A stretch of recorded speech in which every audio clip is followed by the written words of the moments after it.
قضا آکره که دوره که گشتیاریه و ببرهمین چاندنه یا زنگینه الی کشه آره که جاده یان جدیارترین آرشین خلکی آکره نه. ده دیفچون مدا دیار بویه که هفته صادشرک نافخویی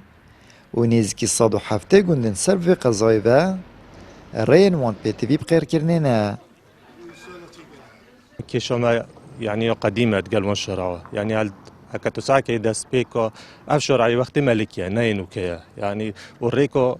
بين شاش قندو شو السربي شرعي جام دو خوزي الحكمات تكين حكمات هرميكو يعني جوركي بين خبدتا وريكي چورا سر بكاش زستانه امن نو قرده هوفينش امن نو توزيدو روسي تقريبا نيفاكو ريكن اوكري تشينا كرين هاتو نوكا يعني زوربا يطاخت اوت وكان بجينا تجاوز هاتش چبو نكريا إجا هكا تشتكي بما بكان إجا تشقير كان زفت يعني صاباكي بكانت دو كونكريت بيت هر تشتكي هبيت بس شو رستريكي بما ببينن عملوا قريهات بين داري دو سپاس دارت وان بين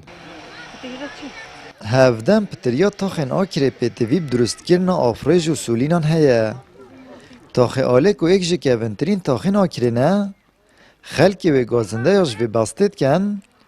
که دیمنه که نه شارستانی و کارته که نه که خراب سر تندرستی و حوالاتیان هیا.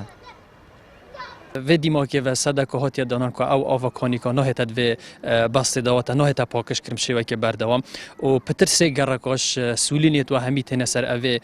باسته یا بیا بلی ونده کوسیما که کریت و نشارستانی بناف گرکا سنتر باجره کی داد درست کری اگر وی که کو دهان نخوشش ل درست بن هر دم میگوتی اگر هر بر پرسه که اوی باجره یه برهف بیتن شورز هاوینه به دو دم جمره یا نیو دم جمرهش بیتن السر اوه باست راست اگر تحمل کر بر بناوه ام دوی آزا کنی بلا هیچ پروژه کی بومل سر اوه چه نکتن بری قیرانه هیچ کارک نکرو بو چاره سر کنه پشت قیرانش دیاره که حاجتا بنیشته همو گاوه دوی هر بر پرسه کی دا هبینا قیرانا دارایی بیا هیچ پنگا وگ نهات بو چاره سر کنه اوه بیشن کو پاره که زور دله تا مزاختن بس هم بیشن یعنی اف پروژه نابیتن حاجتا نبینا پاره بردام وی شکل ببینیتن هرچند راستی دا قیران دارای الهرم کردستان نینه بلکه خرابکارینان داستالات و پدردان دهات گشتیه الی هر جاره که خلکی آکره دا خواز خدمتگزاری و پروژه انش حکومتت کرد به بحانه یا قیران داراینا هنب جینان